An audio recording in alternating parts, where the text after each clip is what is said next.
Candidat rigoureux aux élections de décembre 2023, Sangwa-Tienge Albert, alias Sathias, a choisi de transformer son expérience politique dans le processus électoral en son mémoire, défend des cycles comme étudiant en Bac 3, la faculté des sciences juridiques à l'université de Kalemi, qu'il a défendu ce vendredi 29 août 2025.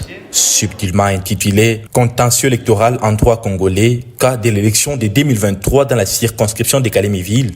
Par ce sujet, Sangwa-Tienge fait montre d'une analyse lucide, juridiquement approfondie, qui révèle l'urgence des réformes juridiques à apporter en cas de contentieux électoral pour une démocratie à tous.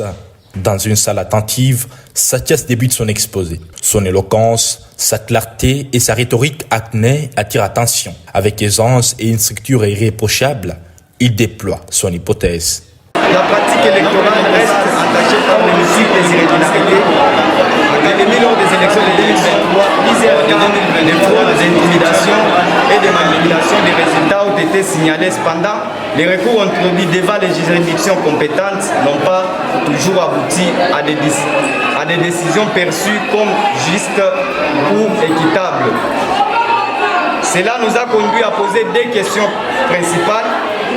La première, dans quelle mesure les mécanismes juridiques actuels du contentieux électoral en RDC permettent-ils de garantir une justice électorale effective et impartiale, notamment dans les circonscriptions électorales locales comme Kalemi?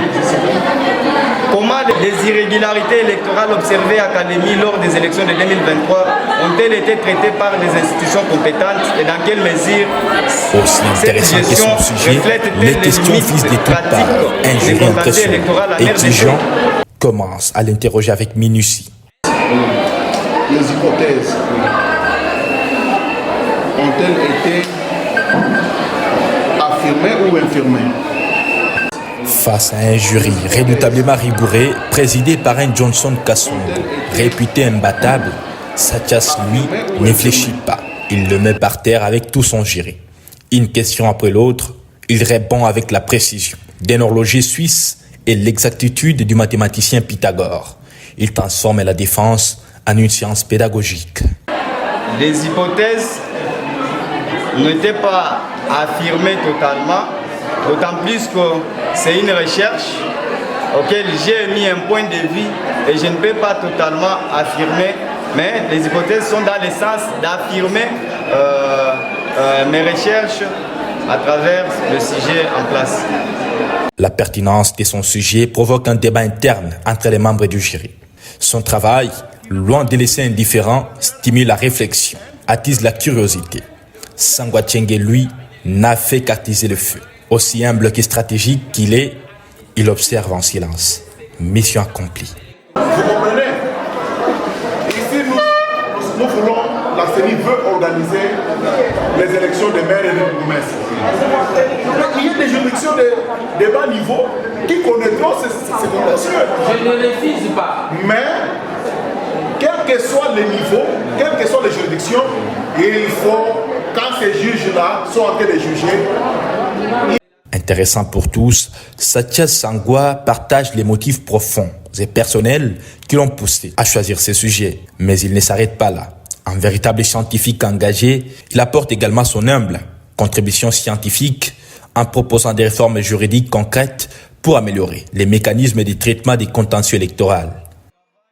Notre motivation s'exprime dans ce sens que nous avions été d'abord candidats aux élections de 2023 et en étant candidats, nous avions vécu les réalités qui nous ont poussés à réfléchir scientifiquement dans le sens d'apporter un plus sur la législation congolaise, surtout sur les lois congolaises en termes de gestion des contentieux électoraux en République démocratique. On a observé aux élections de 2023 les contentieux, c'est que la CENI s'appuie plus sur les candidats qu'il proclame comme élus, au détriment de l'autre candidat. Or, l'autre candidat n'a pas autre personne qui peut donner les preuves nécessaires en prouvant qu'il a été également élu si ce n'est pas la CENI.